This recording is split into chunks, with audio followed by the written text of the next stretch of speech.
Assalamualaikum warahmatullahi wabarakatuh. Nama saya Sulfina Nur Fortuna, saya dari kelas 11 IPS 4. Kali ini saya akan meresensikan film. Tapi saya tidak hanya meresensikan satu film, melainkan saya akan meresensikan dua film, yaitu film Sekolah Rimba dan film Kartini. Nah, yang pertama yang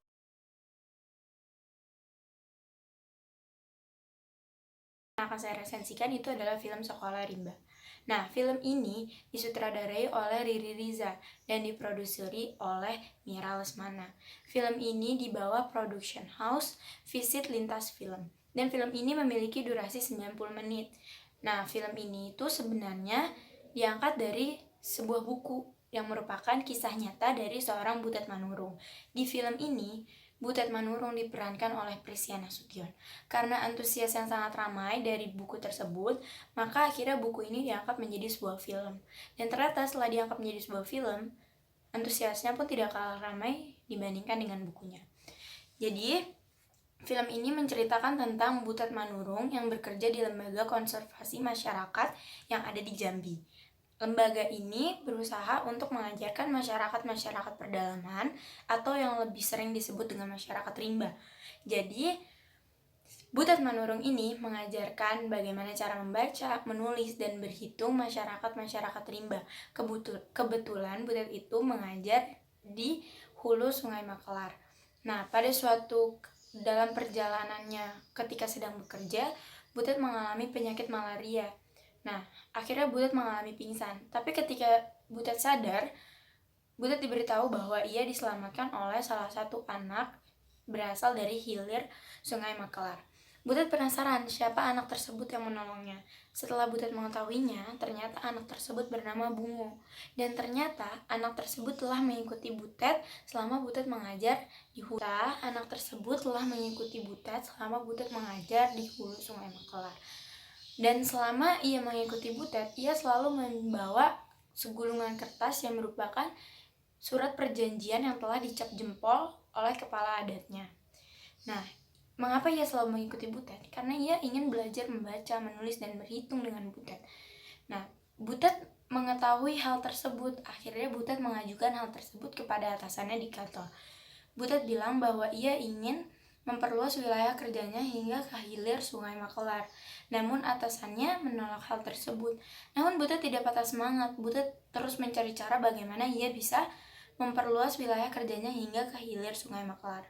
Akhirnya Butet pergi ke hilir Sungai Makelar ditemani oleh dua anak yang berasal dari hulu Sungai Makelar, yaitu Mbak Indah dan Bungo. Sampainya Butet di hilir Sungai Makelar, Butet menemui kepala adat dari kelompok masyarakat si Bungo tersebut. Butet menyampaikan tujuan baiknya kepada kepala adatnya.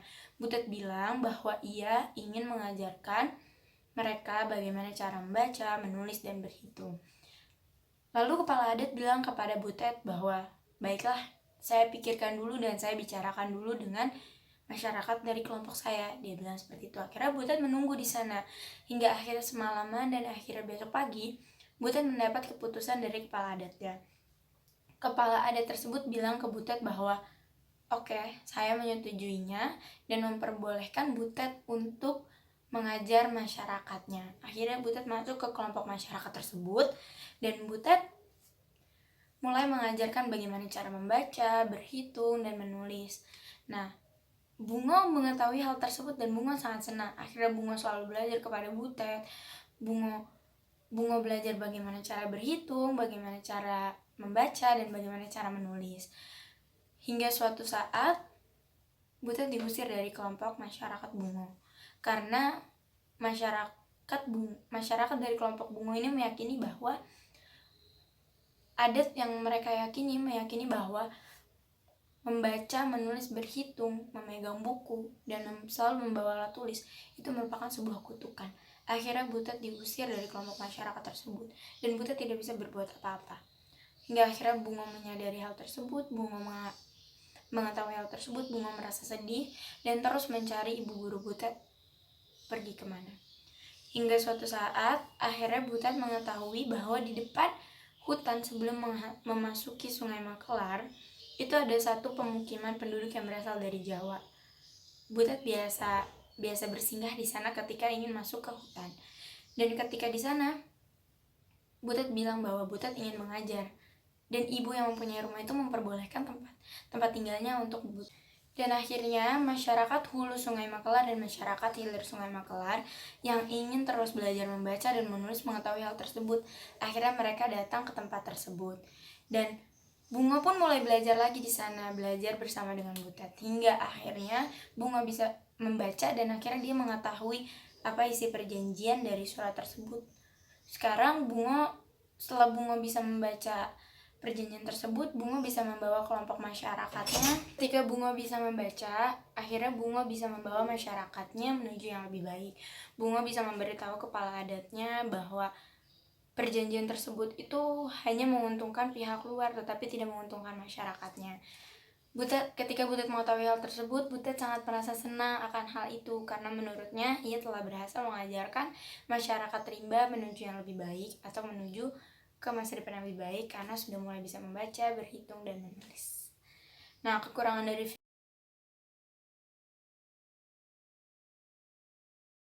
banget penontonnya, kayak banyak banget pesan dari film ini, kayak memberitahu kayak banyak loh masyarakat pedalaman yang masih kurangnya edukasi, masih kurangnya pendidikan. Jadi kita nih sebagai masyarakat yang udah banyak banget pendidikan, yang udah banyak banget edukasinya, kita tuh kayak dengan film ini tuh kita diajarin buat tergerak supaya membantu mereka, gimana caranya supaya mereka nggak ketinggalan, gimana supaya caranya mereka mengetahui semuanya, bagaimana cara mereka membaca, berhitung. Jadi ini tuh memberikan pesan kepada kita supaya kita bisa membantu mereka untuk menjadi yang lebih baik. Nah, kekurangan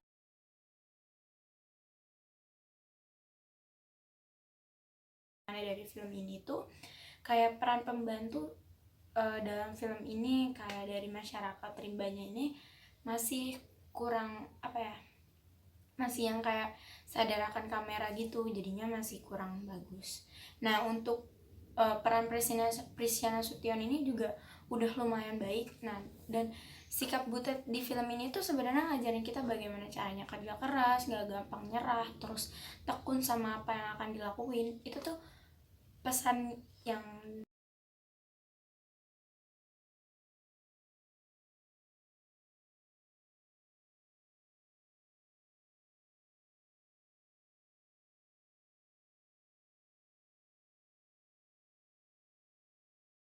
Film ini disutradarai oleh Hanung Bramantyo dan diproduseri oleh Robert Roni.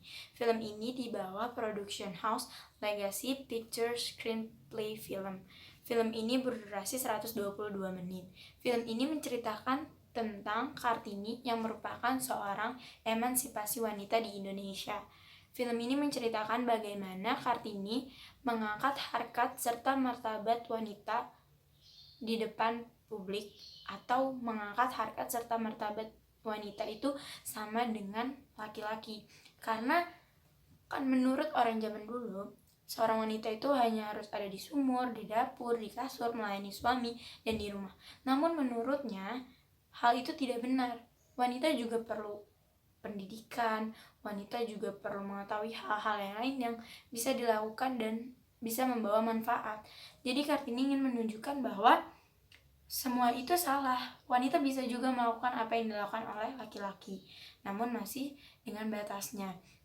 Nah, film ini menceritakan bagaimana kisahnya Kartini dahulu. Jadi dulu ketika Kartini mengalami masa pingitan, karena orang Jawa zaman dahulu ketika mengalami masa pingitan, dia itu akan dimasukkan dalam sebuah kamar dan tidak akan dikeluarkan dari sana hingga ada seorang laki-laki yang mendatanginya dan mengajaknya untuk menikah. Itu Kartini mengalami masa pingitan. Nah, Kang Masnya yang bersekolah di Belanda, kebetulan Kartini ini merupakan anak dari seorang bupati Jepara. Jadi ketika itu ia masih bisa merasakan yang namanya pendidikan. Kalau orang-orang yang kayak di bawah, yang ekonominya rendah, orang-orang miskin itu yang gak punya kedudukan, mereka gak bisa mengalami pendidikan. Namun Kartini bisa mengalami pendidikan karena bapaknya itu merupakan seorang bupati. Nah, ketika Kartini mengalami masa pingitan, Kang Masnya itu bilang sama Kartini,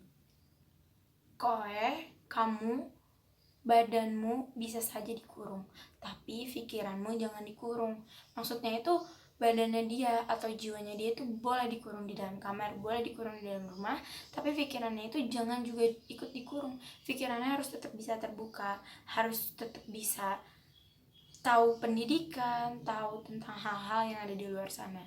Kang Masa bilang, ini kunci lemari di kamar saya, kamu minta dipinjat di sana. Akhirnya Kartini berbicara dengan ibunya bahwa ia ingin mengalami masa pinjatannya di kamar Kang Masnya. Akhirnya Kartini mengalami masa pinjatan di kamar Kang Masnya. Ketika Kartini membuka lemari tersebut ternyata berisi buku-buku, dan itu hal yang ingin Kartini dapatkan. Akhirnya Kartini belajar di sana. Kartini mengetahui di sana bagaimana orang-orang Belanda ataupun wanita-wanita Belanda memperjuangkan haknya, bahwa harkat serta martabat wanita yang ada di Belanda itu sudah sama dengan laki-laki yang ada di sana. Akhirnya Kartini sering bertukar surat dengan Kang Masa yang ada di Belanda.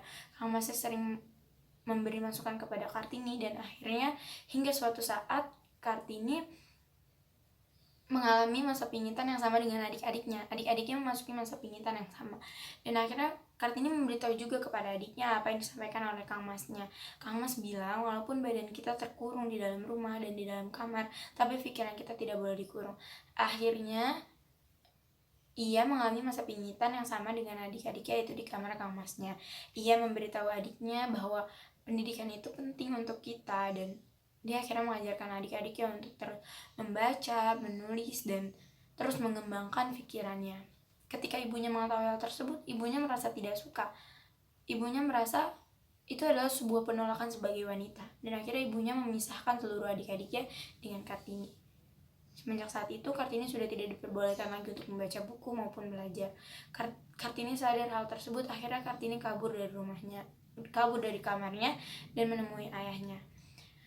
Ketika itu ada orang Belanda yang merupakan teman dari ayahnya Kartini, dan dia menyampaikan kepada istri dari teman ayahnya bahwa ia ingin menulis sebuah artikel, namun dia tidak tahu dia harus menerbitkan kepada siapa. Dan kebetulan istri dari teman ayahnya tersebut merupakan seorang yang tahu bagaimana cara membuat artikel dan tahu bagaimana cara menerbitkan artikel. Akhirnya Kartini dibantu olehnya, tapi ayahnya tidak menyetujui hal tersebut. Dia bilang bahwa anak perempuan itu tidak boleh seperti itu, dia bilang gitu. Terus akhirnya setelah mempertimbangkan beberapa banyak, ayahnya menyetujui hal tersebut dengan syarat artikel tersebut diterbitkan atas nama ayahnya. Akhirnya artikel tersebut pun diterbitkan, dan artikel tersebut mengandung isi tentang desain kayu dari Jepara. Dan karena artikel tersebut juga, akhirnya para produsen kayu di Jepara mendapat pesanan yang melonjak, dan akhirnya banyak yang berterima kasih kepada Kartini akan hal tersebut. Hingga suatu saat yang datang untuk menikahi Kartini, namun Kartini menginginkan hal-hal ketika ia menjadi istrinya itu. Kartini mengajukan syarat-syarat. Kartini menyampaikan bahwa ia tidak mau ia hanya di rumah. Ia ingin membuka sekolah. Ia ingin memberikan pendidikan kepada masyarakat yang membutuhkan. Dan bersyukurnya calon suaminya pun mengertinya, dan akhirnya Kartini bisa membuka sekolah untuk orang-orang yang kurang mampu, dan akhirnya bisa mengenyam pendidikan. Di sini Kartini memberitahu bahwa kita sebagai perempuan, kita juga punya kedudukan yang sama dengan laki-laki. Kita tidak hanya harus di rumah, kita tidak hanya harus melayani laki-laki, tapi kita juga bisa melakukan hal-hal lain yang bisa membawa manfaat bagi kita. Kartini memberitahu bahwa wanita itu mempunyai banyak sekali kesempatan untuk melakukan hal-hal yang lain, hanya saja pada saat itu kita masih terbawa adat dari leluhur bahwa perempuan itu hanya boleh di rumah, hanya ada di dapur, hanya melayani suami. Tapi Kartini tidak percaya dengan hal tersebut, dan akhirnya hingga sekarang Kartini bisa membawa harkat serta martabat wanita sama dengan laki-laki, dan kita bisa mempunyai hak yang sama dengan laki-laki. Itu merupakan cerita dari film Kartini. Nah, kelebihan dari film sama-sama memberikan edukasi, sama-sama memberikan kayak pendidikan itu penting loh, ilmu pengetahuan itu penting. Kita tuh harus tahu ilmu pengetahuan dan kita harus tahu pendidikan, karena hal itu merupakan hal yang umum, hal yang penting kita punya. Namun ada juga kekurangan janggal, atau kayak kenapa Kartini bisa berteman dengan sahabat penanya yang berada di Belanda, kenapa maksudnya itu tidak begitu dijelaskan itu berasal dari mana. Namun selebihnya filmnya itu bagus, mengandung banyak nasihat-nasihat yang disampaikan kepada penontonnya.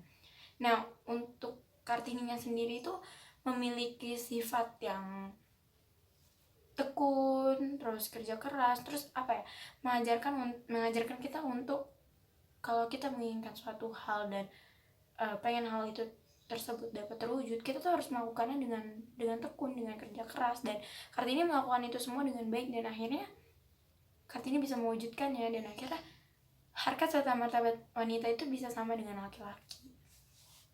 Nah, perbandingan antara film yang pertama dan kedua itu sebenarnya film yang pertama itu lebih untuk pendidikan masyarakat di pedalaman, untuk mengajarkan kita kayak masyarakat pedalaman tuh butuh pendidikan. Kita nih sebagai masyarakat yang mungkin udah mengenal dunia pendidikan lebih lama, lebih luas, baiknya kita ngajarin deh masyarakat pedalaman yang kurang merasakan hal tersebut.